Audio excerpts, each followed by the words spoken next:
Welcome to this super special Brave Feminine Leadership interview where I am so thrilled to be interviewing again the incredible Louise Adams. Lou, welcome to the conversation. Thanks very much. It's good to be here and yeah, exciting times.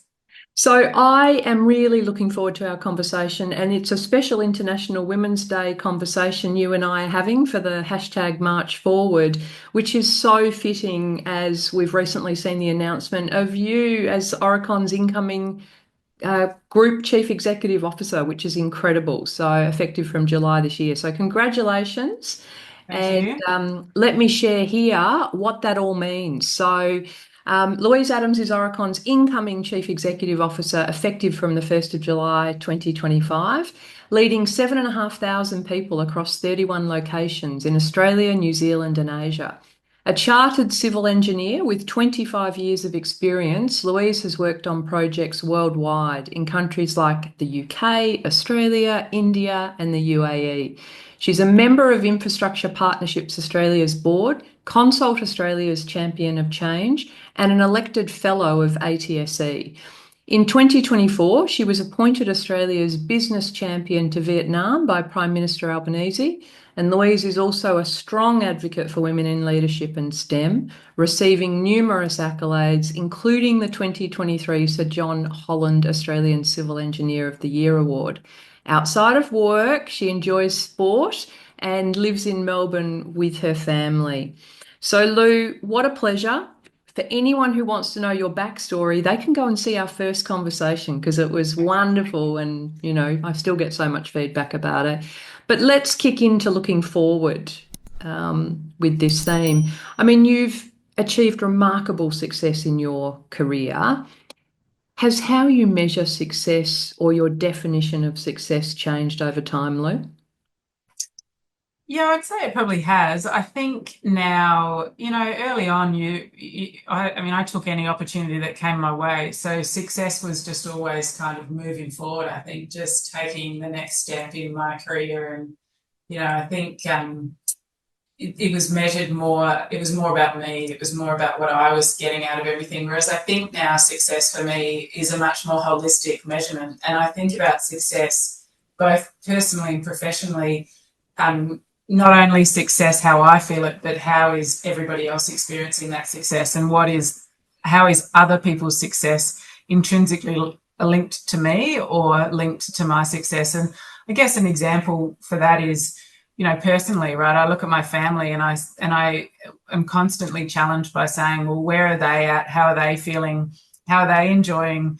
Because I do a bit of travel, so how's that working out, and how do we balance that, and how do we look after each other? And because they've given up a lot for my success, and they've contributed a lot to my success. So I think that idea that now it's not just about me, it's about myself, it's about my family, it's about my team, it's about, now the entire organization.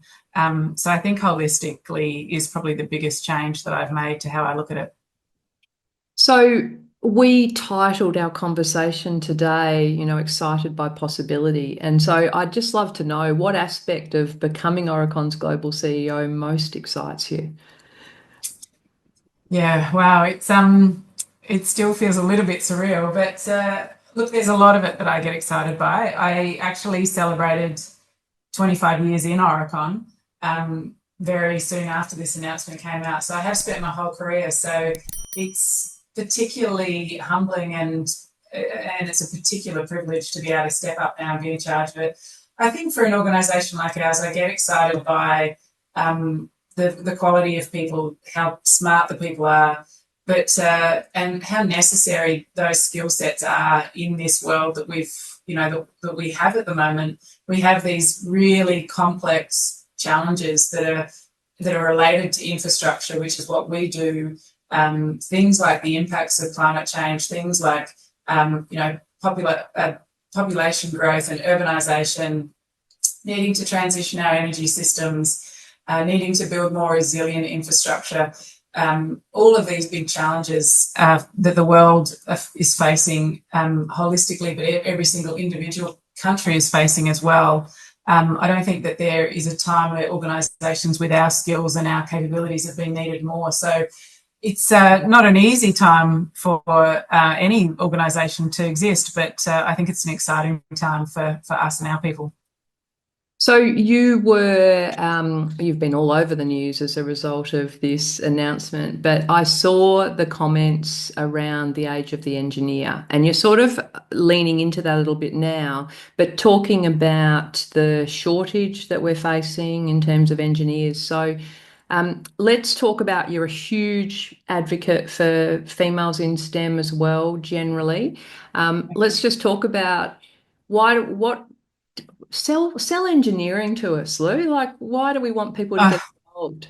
well, I am a huge advocate for getting more girls and women into engineering, but I am at heart just a huge advocate of getting more of everyone into engineering. I think that engineers, I think humans, we love solving problems. We love the idea of, if you look at little kids and how they learn, it's about, taking something that they see and experience they have and figuring out how to, improve the experience or how to do something on their.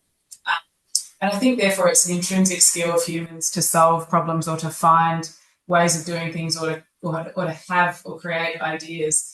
And that's what engineers do. We have the skills, we learn the skills and the techniques and the strategies to take problems that we see and solve them. And I think at this point, because of everything that I spoke about then and all the challenges that we're facing, it unlocks the creativity that exists in engineering to say, well, actually, we need to do this differently. We've done it like this maybe for a very long time, and now we need to do it differently. Our energy systems, we need them to be different. We need them to be more based on renewable supplies.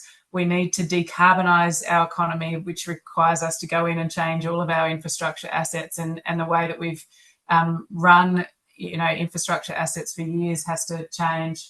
So I just think it's a wonderful time, and I really get excited when I work with young kids and showing them what engineers can do. It's really endless. You think if you live in a city or even in a town and you go outside, it's really hard to navigate your way around anywhere and not be impacted by something that engineers have done. And even sitting around the computers, whether it's the computer or the light that you switched on or the phone next to you or the desk that you're sitting at or the house that you're in or the office that you're in, it's all in some way being influenced and touched by an engineer. So there's just endless possibilities in the profession. And I think now we've got all the science around the impacts of climate change. We know what it's going to mean for the planet, what we need to do to fix it, to slow it, to reverse it.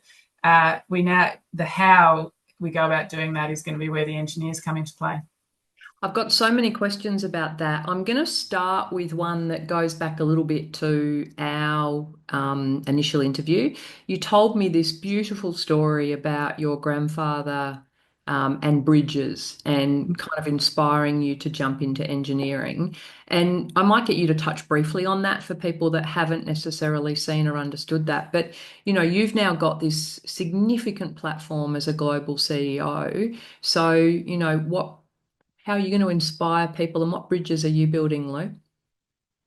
Yeah, I mean, the big bridge that I would love to build would be to get more Australian children in particular. I mean, I know our business spans Australia and New Zealand and up into Asia, but interestingly, in most of the countries that we have a presence in Asia, they actually do have a good, strong pipeline of children coming and they're interested in engineering. It's a profession that is well respected in most Asian societies. I think here in Australia, it's a profession that's somewhat invisible. And then I also think in our schools, we don't have compulsory mathematics, which I think is detrimental to STEM careers and the requirements that we as a country have for STEM for kids to get into STEM and to go to university and do STEM related subjects.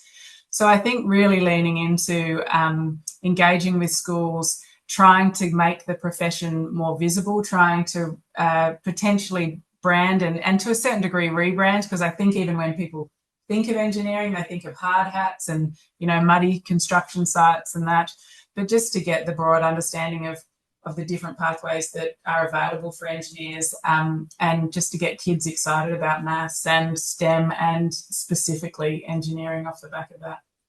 And so your grandfather, share that with us. Yeah, so I've always wanted to be an engineer. I don't actually remember a time in my life, and I think that bode well for me. It meant that I never had to sort of wonder whether or not this is something that a girl should do. I was very, very fixated that that's what I was going to do. But he always told the story. He was an amateur photographer, and he used to do a lot of travel with my grandma, and he'd come back from these trips and, take the tapestry off the wall in the living room, set up the slide projector, and then the family would sit around and they'd show photos from their trip, and they'd start out being touristy or photos with him, and then they would slowly just become photos of bridges. And because I shared a love of bridges with him, he and I would sit there and look at these photos of bridges. And he told me the story once that he was doing this one time with me, and there was a particular bridge and it had these little sort of shanty huts underneath it. And I turned to him, biggest grin in the world. How excited I was that you could live under a bridge, because I thought it would be the best thing ever. And he said to me, well, it's not great for them because they every year the river floods and it washes their houses away and they have to rebuild their houses. And he always told me that. I looked at him at that point and I said to him, well, what would I need to be to fix that for those people? And he said, you'd need to be a civil engineer. And I guess that was the point in time at which my mind was made up. He said I was probably only 5 or 6 at the time.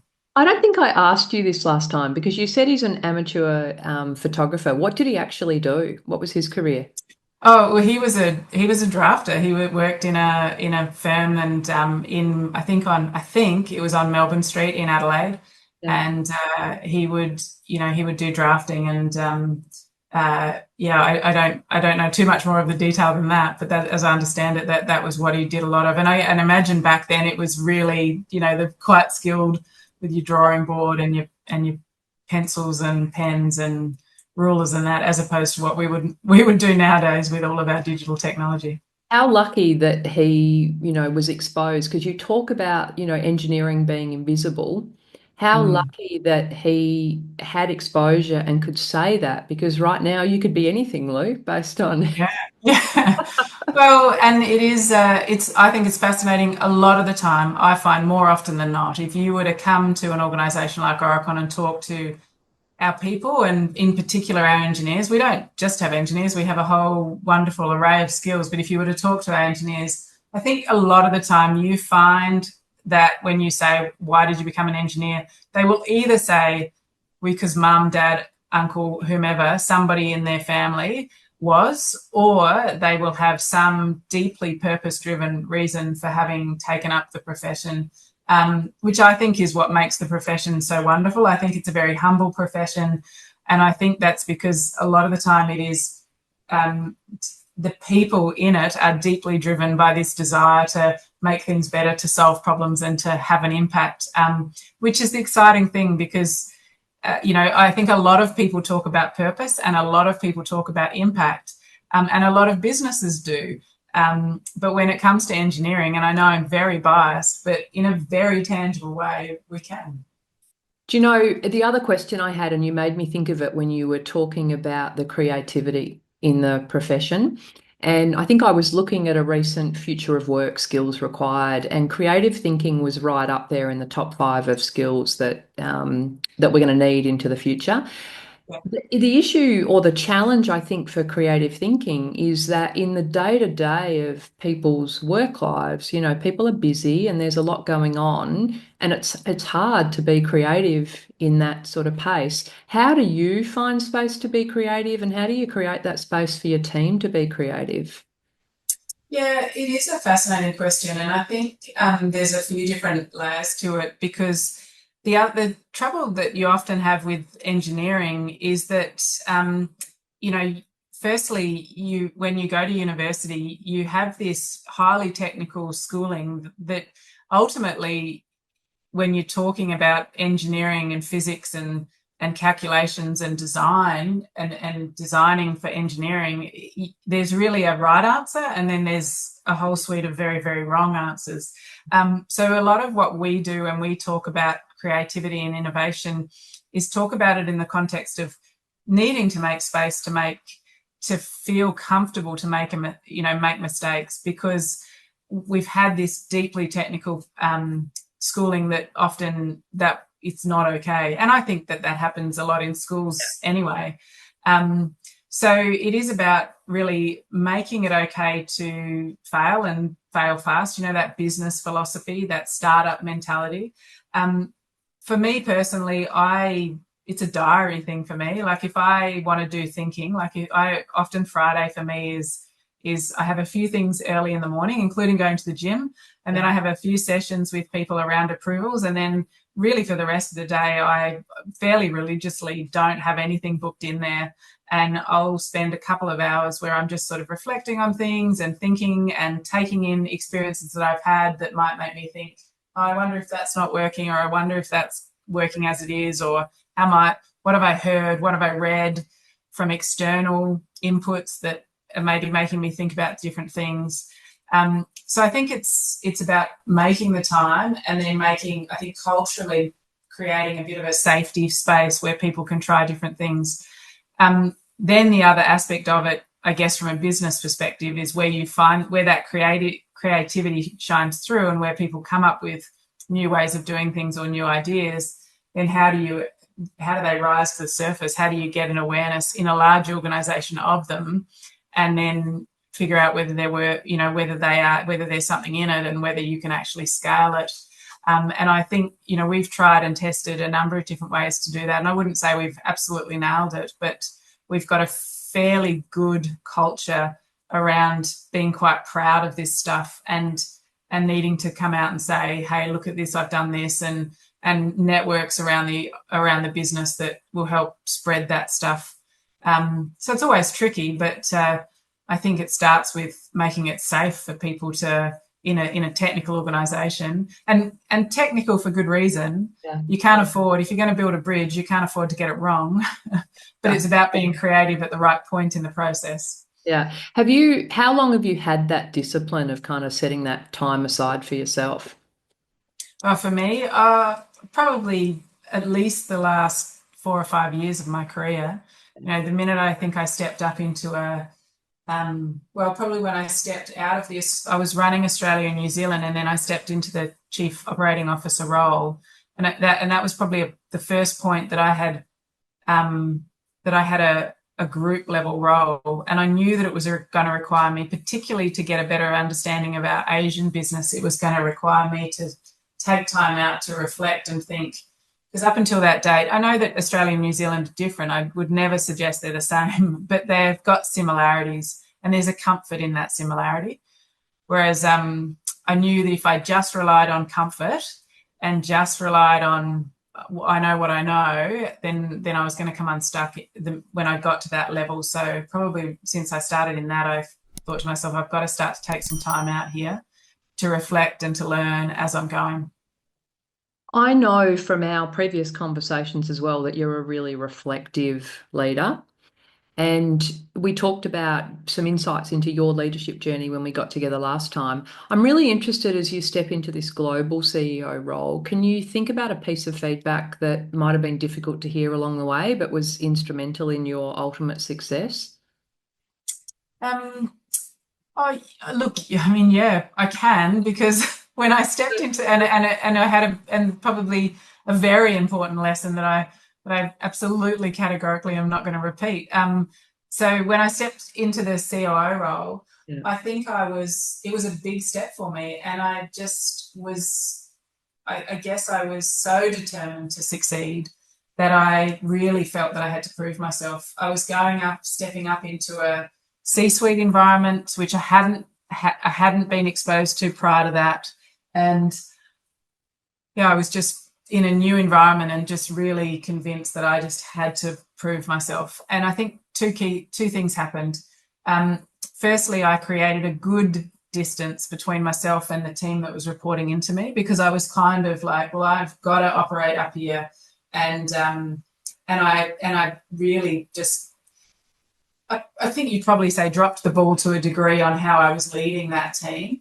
Yeah. And then the second thing is I really rubbed hard against one of my peers, because he and I had a bit of overlap in our roles. And So, I sort of had the arms out, um, and was and we really clashed quite directly. And so I probably got two pieces of feedback. Firstly, I got feedback from my team that was particularly difficult to hear, because they felt that I had just sort of forgotten them to a degree, that I was, that I had distanced myself and I wasn't giving them the time and the leadership that they needed. That was hard to hear, because I had to that point in time always prided myself on that being a core skill. Yeah. And then I got some feedback from a couple of other people around the organisation about the two, myself and my peer. It was very evident that we were clashing. So very hard to hear. And I worked with an executive coach to try and unpack it all. And, I felt the best thing to do with my team was just to own it and to say, look, I've stuffed this up and this is why. And I recognise now that this is not the way to lead, and then just lent into those relationships and resetting and actually making them part of how I reset it. How did I make the time? How did they need to be led? What did that look like? And then I just ended up really going heart to heart with my peer, and we sat down and I said, this is what I think I've been doing, and this is why, and this is what it's felt like. And I would say now, I mean, our relationship, I can categorically say I wouldn't be in the role I'm in, nor would I be able to do the role I'm about to do without him. Amazing. Yeah. Amazing. So it's tough journey to go on. And I certainly now, I mean, when I say I'm not going to repeat it, so I now know as I step up into this role that it's not about proving myself, right? I'm here for good reason. I don't need to prove myself. I just need to do a good job. And that requires me to do it collectively with my leaders and the team I've got around me. What a weight off of your back as you step into that. You think of the extra weight you carry when you think, now I've got to prove myself as well. So I love that it's like you're there for good reason. Do the job now. So, I mean, I now ask you, what aspect of this expanded role feels daunting and how you're preparing yourself for those challenges? I remember stepping into a CEO role. Well, look, the fact that I've got 7,500 people somewhat relying on me to pay their mortgages is something to wake anyone up, I think, in the middle of the night in a pool of sweat. That's a very tangible reality, right? The buck stops with you, and so that's there. That's definitely it's a feeling. I'm not sure that it's a feeling that you can ever experience in any other role. It's a very unique thing to a role like this. The other one I think that I have in the back of my mind is, I come in and I'm, I have pitched my vision to the board, and that's, they've given me the job, so they're bought into that. I've pitched my vision to my group executive, and there's elements of that vision that are around what we're going to do and where we're going to play and all of that stuff. But there's elements of it that are around some leadership aspects and some aspects about because we're a privately owned organisation, and so we're owner managed. So what we're going to do with our owners, so deep cultural pieces. And I guess I am absolutely critically aware that Aurecon has a very good culture. We know that. We get that feedback a lot. We get that feedback through very various different mechanisms. So I have absolutely no doubt that we are an organisation that has a very good culture. So how do I take this organisation on this journey without damaging that culture? Like making sure that everything I do is a tweak and an improvement to the culture and never detrimental. I think in professional services, culture is one of the defining aspects that allows you to differentiate yourself from your competitors. And all those corporate sayings, culture eats strategy for breakfast and all of that. So I think that's the other thing that I'm acutely aware of is as you drive change in an organisation, how do you not get that piece wrong? Lou, did you ever, and it's so interesting because I'm like you, I spent a long time and kind of grew up in the organisation that I then stepped into the CEO role. And that's certainly one way to the CEO role, and all the nuts and bolts and things like that. You know, is it an advantage or a disadvantage, or does it not matter in terms of having been across other organisations? I'd love your perspective on that.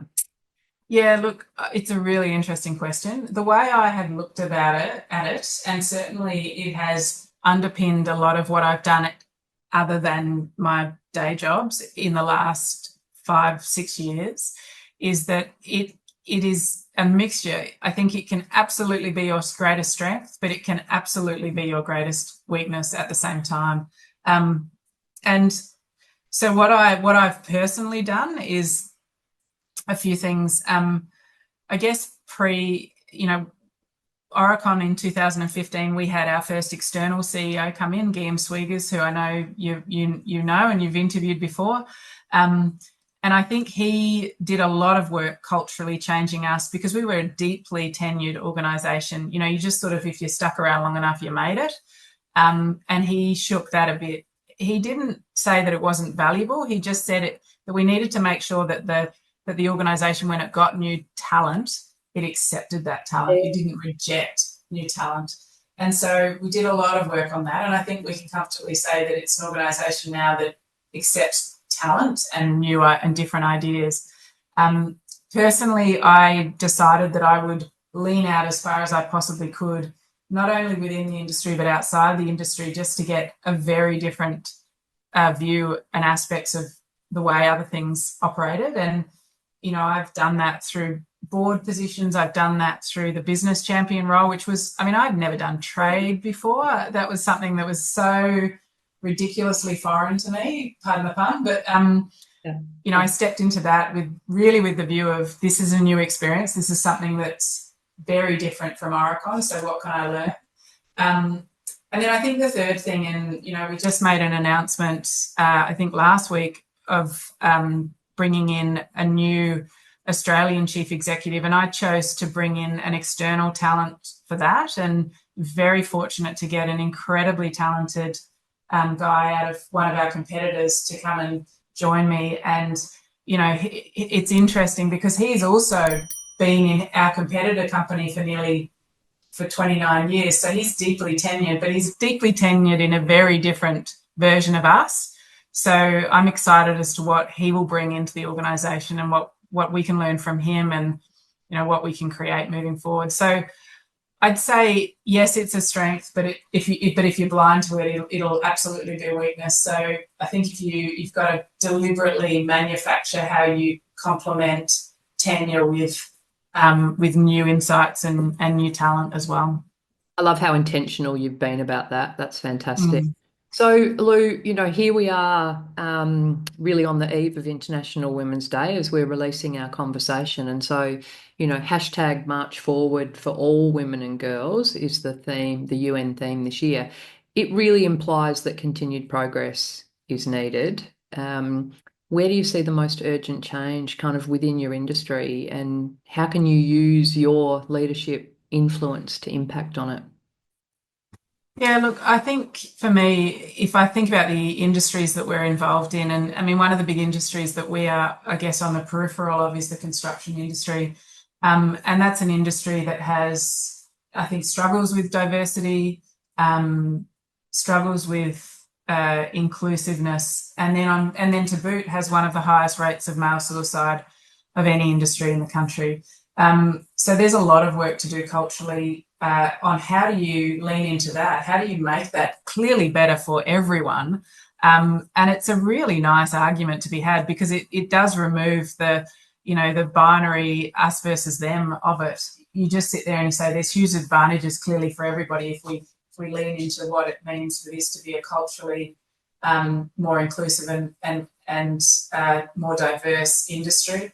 I do think if I come back into an organisation like Aurecon, progress inside organisations like Aurecon is somewhat tied to broader progress in terms of how do we break down societal stereotypes, gender stereotypes for both men and women, because I think we've kind of got to a point where there's always more that we could do, but unless we unlock shared caring and a greater share of caring responsibilities at home, unless we break down, more men taking parental leave, unless we break down some of the deeply gendered stereotypes around who needs to earn the most, there's always going to be a limit to how far we can push this dial.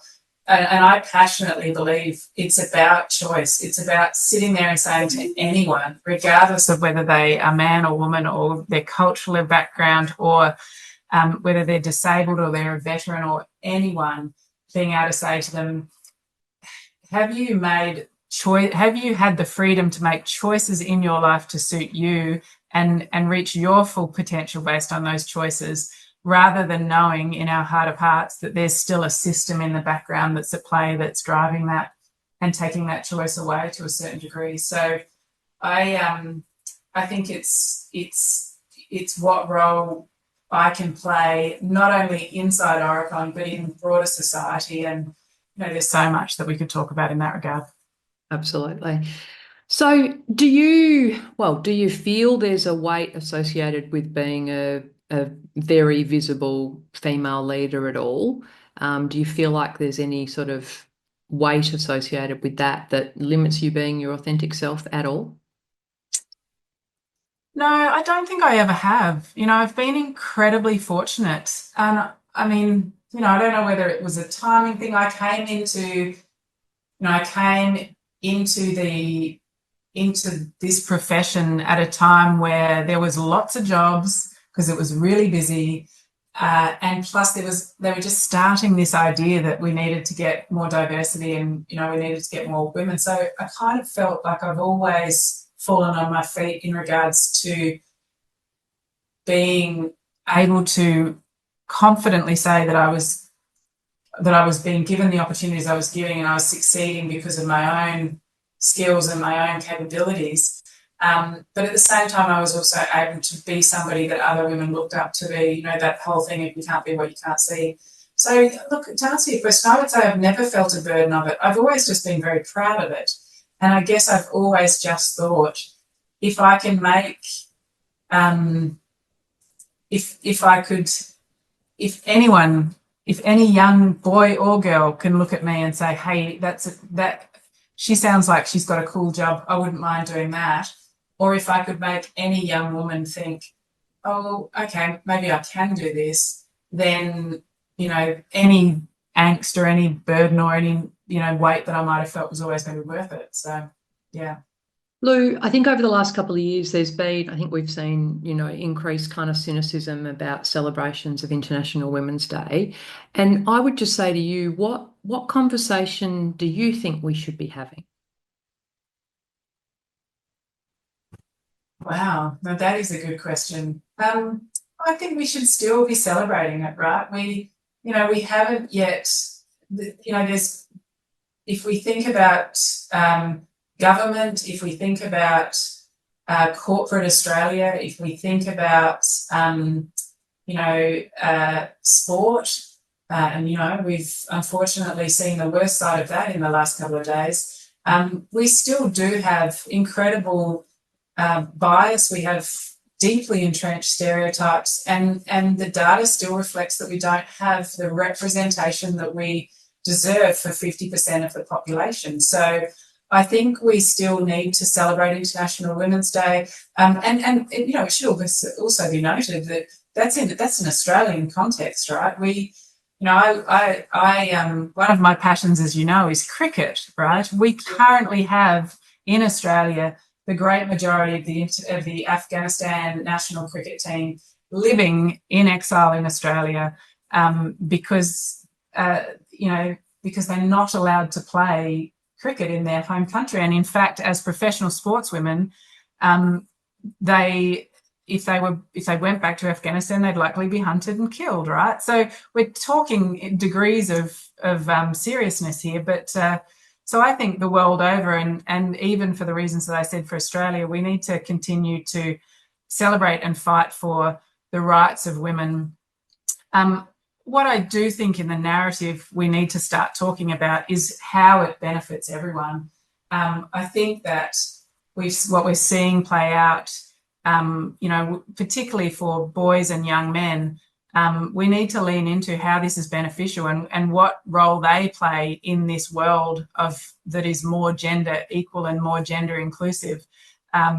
Because if there's an absence of narrative from good people in that conversation, there is no absence of narrative from potentially not good people to fill that void. So I think we absolutely need to double down on celebrating International Women's Day for all those reasons. But at the same time, we need to lean into this. Why? Because it's good for everyone. It's beneficial for everyone. It's certainly going to be beneficial for the planet. And this is what that can look like for everyone. Truly creating somewhere where we can all belong. Yeah, absolutely. Yeah. Lou, I want to ask you, and you get to revisit this, might be exactly the same answer for all I know, but from your perspective, what does brave feminine leadership mean? And do you think it needs to change? I can't even remember what I said the first time. I'm not going to replay it, so let's hear what it means right now. Let's see what it means right now. I think that for me, it's a lot to do with my determination. If you have a dream, whatever that is, whatever point in your life it is, whether it's just to become an engineer or whether it's to be the CEO, then, just try your best and go hard after it and back yourself and in an appropriate and determined way, give yourself the maximum chance of succeeding. And I think in part that requires you to just ignore the noise, right? Like, because the noise will always exist. There'll be plenty that you can rage at along the way, but if you back yourself and you have a group of people around you that back you, then I think you can find a space where you can ignore that. And I think that's how you create pathways that perhaps are not as well trodden as other pathways might be. So for me, it's just, the determination to do what you want to do. And if there's barriers in the way, either jump them or go around. Louise Adams, it's been an absolute pleasure to have you join me on this International Women's Day Eve, and congratulations from all of us on your appointment to the Chief Executive Officer role. Can't wait to follow your success from here. Thanks so much. It's always wonderful to talk to you and so easy to talk to you. So I've really enjoyed it, and I appreciate your support and ongoing support in the background. And I look forward to talking to you again, maybe. Absolutely.